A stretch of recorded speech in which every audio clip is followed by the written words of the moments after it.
ओम शांति। आज 3 फरवरी 2025।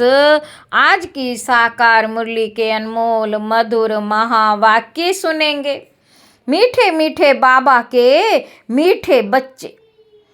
आत्मा रूपी ज्योति में ज्ञान योग का घृत डालो। आत्मा रूपी ज्योति में ज्ञान योग का घृत डालो तो ज्योत जगी रहेगी। ज्ञान और योग का कंट्रास्ट अच्छी रीति समझना है। आज की मुरली का प्रश्न है, बाप का कार्य प्रेरणा से नहीं चल सकता, उन्हें यहाँ आना ही पड़े क्यों? उत्तर है, बाबा कहते क्योंकि मनुष्यों की बुद्धि बिल्कुल तमो प्रधान है। तमो प्रधान बुद्धि प्रेरणा को कैच नहीं कर सकती। बाप आते हैं तब तो कहा जाता है, छोड़ भी दे आकाश सिंहासन। गीत है, छोड़ भी दे आकाश सिंहासन। ओम शांति। भक्तों ने यह गीत बनाया है। अब इसका अर्थ कैसे अच्छा है? भक्तों ने ये गीत बनाया है। अब इसका अर्थ कैसा अच्छा है? कहते हैं, आकाश सिंहासन छोड़कर आओ। बाबा कहते, अब आकाश तो है, यह है रहने का स्थान। आकाश से तो कोई चीज आती नहीं। आकाश सिंहासन कहते हैं, आकाश से कोई चीज आती नहीं। बाबा कहते, आकाश तत्व में तो तुम रहते हो और बाप रहते हैं मह तत्व में। आकाश तत्व में तो तुम रहते हो, बाप रहते हैं मह तत्व में। उसको ब्रह्म या मह तत्व कहते हैं, जहाँ आत्माएं निवास करती हैं। बाप आएगा भी जरूर वहाँ से, कोई तो आएगा ना। बाबा कहते, आकर हमारी ज्योत जगाओ। गायन भी है, एक है अंधे की औलाद अंधे, एक है अंधे की औलाद अंधे, और दूसरे हैं सज्जे की औलाद सज्जे। धृतराष्ट्र और युधिष्ठिर नाम दिखाते हैं। बाबा कहते, अभी यह तो औलाद है रावण की। माया रूपी रावण है ना, सबकी रावण बुद्धि है। अब तुम हो ईश्वरीय बुद्धि। बाबा कहते, अब तुम हो ईश्वरीय बुद्धि। बाप तुम्हारी बुद्धि का अब ताला खोल रहे हैं। रावण ताला बंद कर देते हैं। कोई किसी बात को नहीं समझते हैं तो कहते हैं, यह तो पत्थर बुद्धि है। बाप आकर यहाँ ज्योत जगाएंगे ना। बाबा कहते, प्रेरणा से थोड़े ही काम होता है। आत्मा जो सतो प्रधान थी, उनकी ताकत अब कम हो गई है,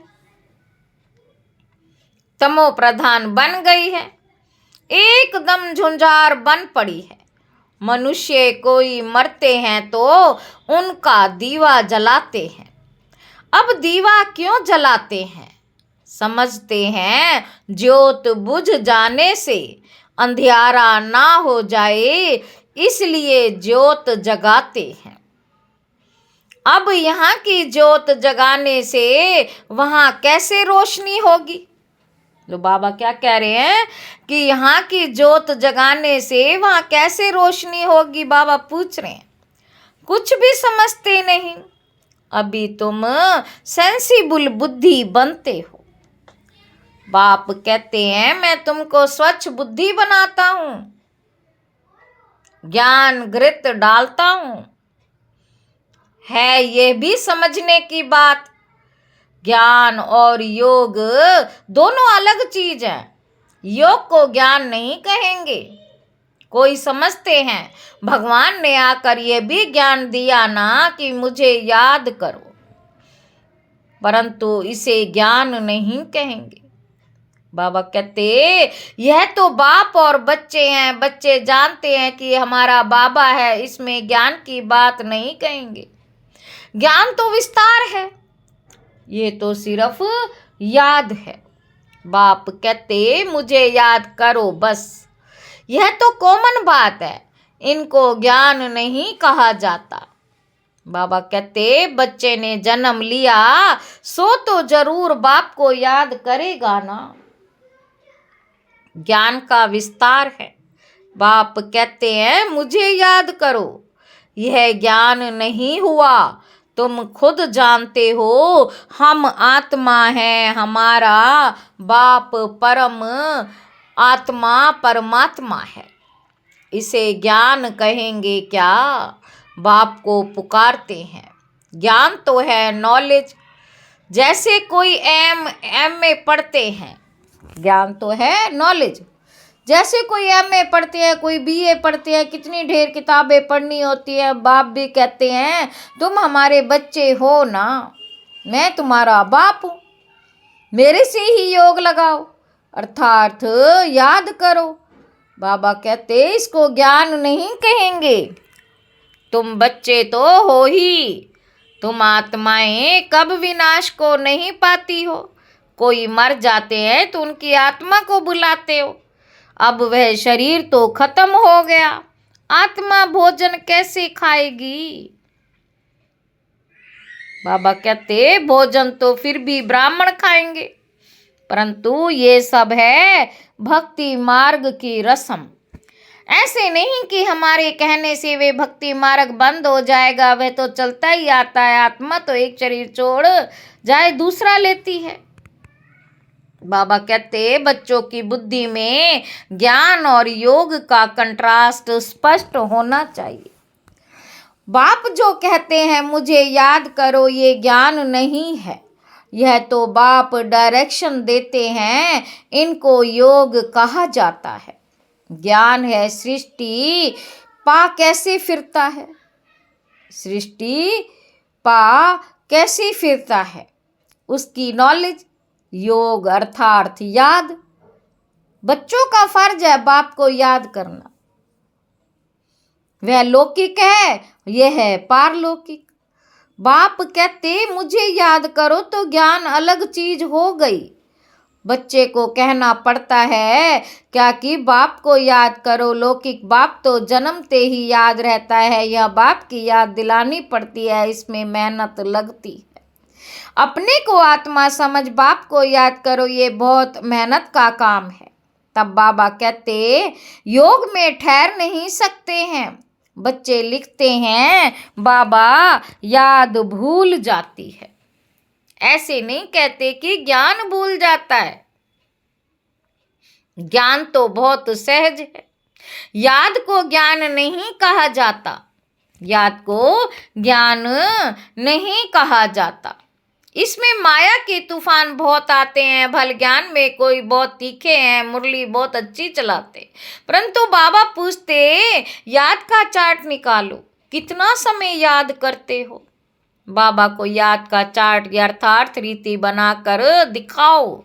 याद की ही मुख्य बात है, पतित ही पुकारते हैं आकर पावन बनाओ, मुख्य है पावन बनने की बात, इसमें ही माया के विघ्न पड़ते। शिव भगवानोवाच याद में सब बहुत कच्चे हैं, अच्छे अच्छे बच्चे जो मुरली तो बहुत अच्छी चलाते हैं, परंतु याद में बिल्कुल कमजोर हैं। योग से ही वे कर्म विनाश होते हैं, योग से ही कर्मेंद्रियां बिल्कुल शांत हो सकती हैं। एक बाप के सिवाय और कोई याद ना आए, कोई देह भी याद ना आए। आत्मा जानती है ये सारी दुनिया खल्लास होनी है। अब हम जाते हैं अपने घर, फिर आएंगे राजधानी में, यह सदैव बुद्धि में रहना चाहिए। ज्ञान जो मिलता है वे आत्मा में रहना चाहिए। बाप तो है योगेश्वर जो याद सिखलाते हैं, बाप तो है योगेश्वर जो याद सिखलाते हैं।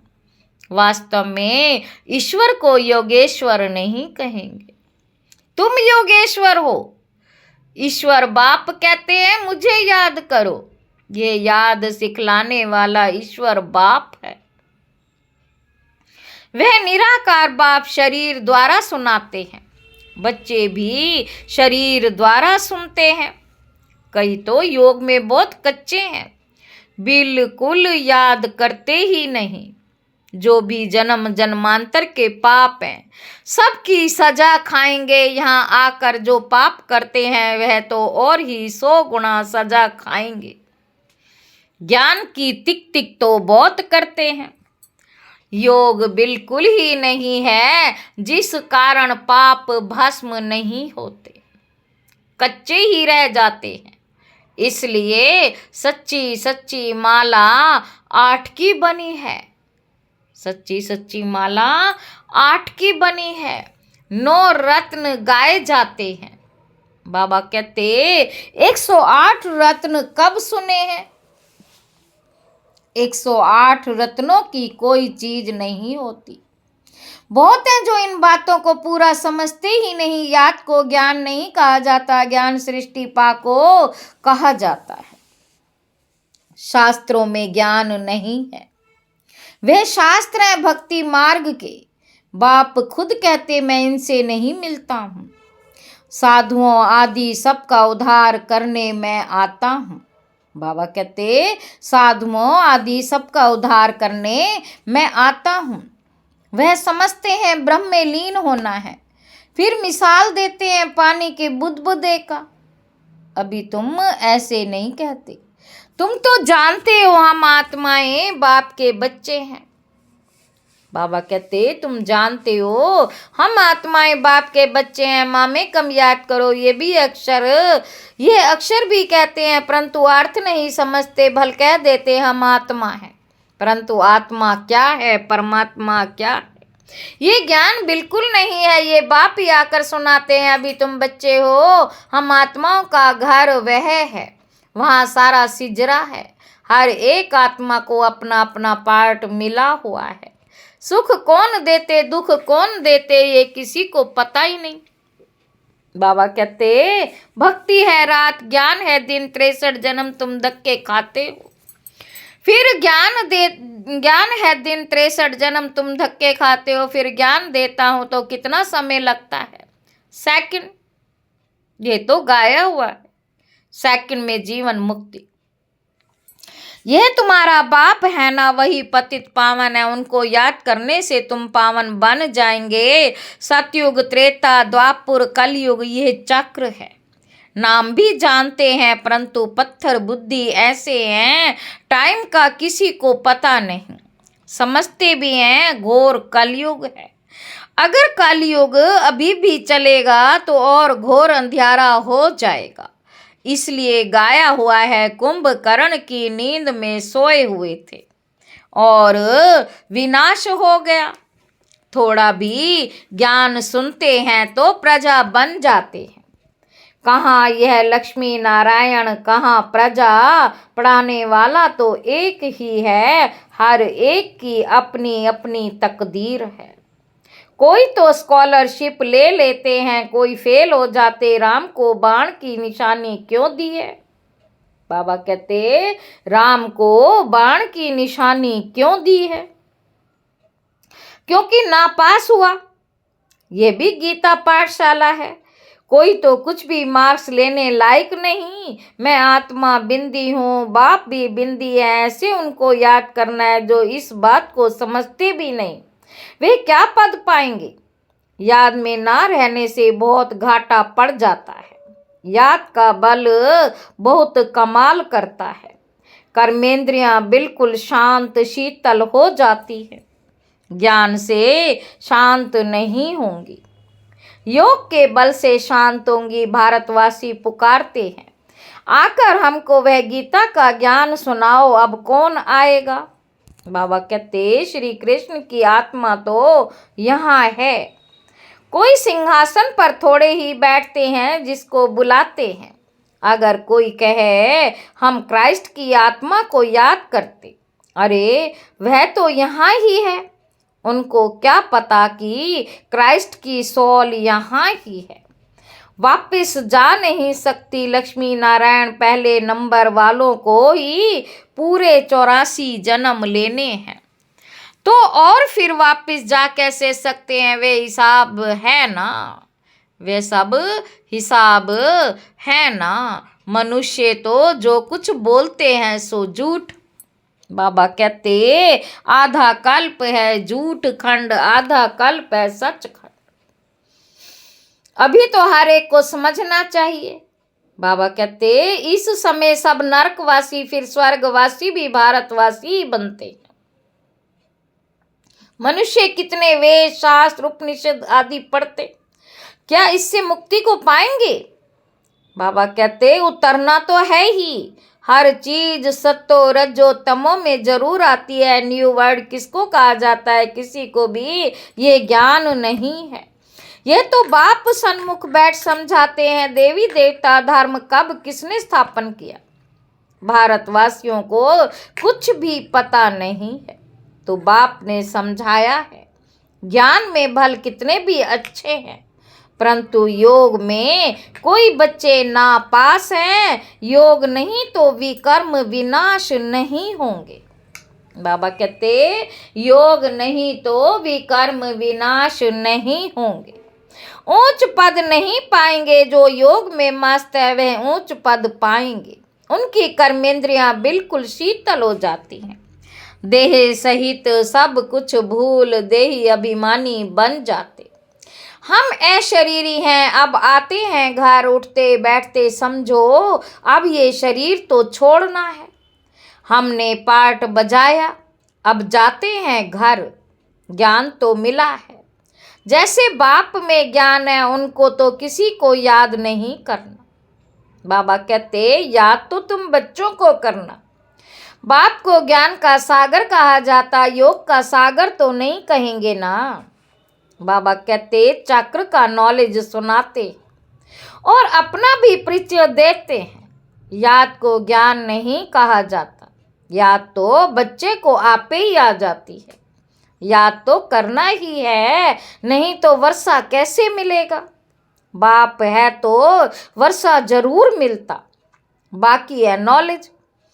हम 84 जन्म कैसे लेते हैं? तमो प्रधान से सतो प्रधान, सतो प्रधान से तमो प्रधान कैसे बनते हैं?